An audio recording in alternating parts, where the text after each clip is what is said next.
آج بندہ کہتا ہے میرا کاروبار نہیں چلتا، بندہ کہتا ہے کیا کروں جو اولاد نافرمان ہے، بندہ کہتا ہے راتوں کی نیند نہیں آتی، ڈپریشن کی نیند کی گولی کھاتا ہوں پھر نیند نہیں آتی۔ اسے نہ پوچھو تیری کسی سے دشمنی تو نہیں، اسے نہ پوچھو تیرے پہ کسی نے جادو تو نہیں کرایا، اس سے سب سے پہلے پوچھو ماں باپ زندہ ہے یا جی جی زندہ ہے، کہ ماں باپ کے ساتھ بتا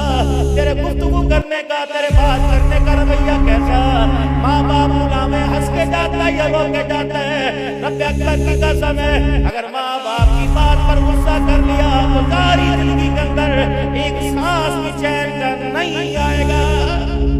کوشش کریو ماں باپ سے بات کرتے ہوئے، اے میرے لاڈلو اللہ تمہیں منصب عطا فرماوے، اللہ تمہیں انسان بناوے، اللہ تمہیں وقت کا ولی بناوے، اللہ تمہیں شیخ القرآن بناوے، اللہ تمہیں مفسر قرآن بنائے، اللہ تمہیں شیخ الحدیث بنائے، وقت کا تمہیں اللہ امام بناوے۔ کوشش کریو اپنے خونی رشتوں کا خیال کریو، اور جنہوں نے تمہارے سینے کے اندر قرآن کا نور بھرا، رو رو کے محنتیں کر کے بھرا، ان کو اپنی دعاؤں میں یاد رکھنا۔ دوسرا اپنے ماں باپ کے احسان کو زندگی کے اندر سر کے بعد سارے فوائد ہو جائے، اپنے ماں باپ کے احسان کو نہ بولنا، بے شک تم 70 سال کی کیوں نہ ہو جاؤ، بے شک تم 80 سال کی کیوں نہ ہو جاؤ، کوشش کرنا ماں باپ سے گفتگو کرنے میں نرم لہجہ کرنا۔ 4 باتوں کا خیال کریو، وزیر اعظم کیوں نہ ہو، صدر پاکستان کیوں نہ ہو، آرمی چیف کیوں نہ ہو، بیرسٹر کیوں نہ ہو، وزیر کیوں نہ ہو، مالدار کیوں نہ ہو، شیخ مفسر قرآن کیوں نہ ہو، حافظ الحدیث کیوں نہ ہو،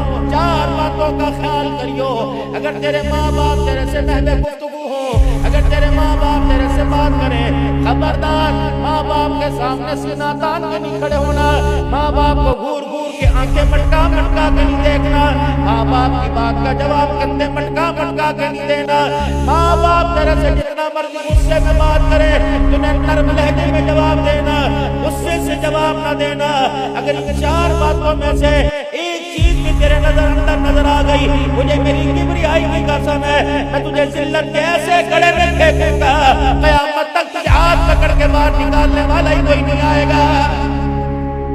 جیسے دنیا کے اندر ترقی ہو رہی ہے ماں باپ کے ساتھ گفتگو کا رویہ،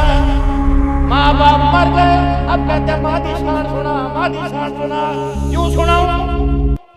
یار کے ساتھ بیٹھ کر، یار کے ساتھ بیٹھ کر بڑے ہوٹل کے اندر 20,000 کا بل بنا، کہتا ماشاءاللہ کچھ اور کھانا دسو، اور کھانا دسو، اللہ اکبر۔ تھوڑی دیر پہلے گھر سے نکلتے ہوئے ماں نے کہا تھا، ابا نے کہا تھا او میرے بیٹے 1 دن کی خوراک رہ گئی، رات کو دوائی یار سے لے کے آنا، کل تو شام کو آئے گا، میری شوگر نہ بڑھ جائے، نقصان نہ ہو جائے۔ اتنی زور سے دروازہ مارا، رب اکبر کی قسم ماں دڑام کر کے بستر پہ گری۔ کوشش کرنا سال کوٹ کے نوجوان ہو، ماں باپ کا آنسو تکیے کے غلاف سے لگنے نہ دینا، کوشش کرنا ہماری وجہ سے ماں باپ کا آنسو نکلے دوپٹے کا کنارہ گیلا نہ ہو، ورنہ رب اکبر کی قسم ہے جہنم کے اس گڑھے کی اس غصے کے اندر ڈالے گا جس غصے کے اندر سانس لینا بھی مشکل ہو جائے گا۔ اور ان طلباء سے کہوں گا اپنے ماں باپ کی حضرت مفتی طیب صاحب اللہ ان کا جزائے خیر دے، اس عمر کے اندر ان کی اعلیٰ درجے سمیٹ رہا ہوں کہ تشریف فرما، ان سے پوچھو کس کی دعا لگی ہوئی، اور امداد صاحب سے پوچھو کس کی دعا لگی ہوئی، میرے سے پوچھو کس کی دعا، یہ سارا ماں باپ کی دعاؤں اور اساتذہ کرام کی